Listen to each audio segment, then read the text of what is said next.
Mama. Ajde, trokut. Kako izgleda trokut? I kocka. Da vidimo. Mama. Ajmo. Molim ili.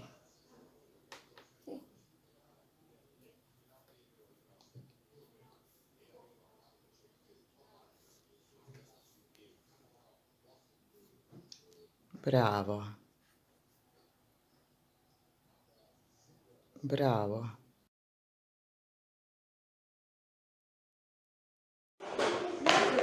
Aha. Dobro.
Hvala našoj radnoj terapeutici koja nam je pomogla da svladamo ovaj veliki problem.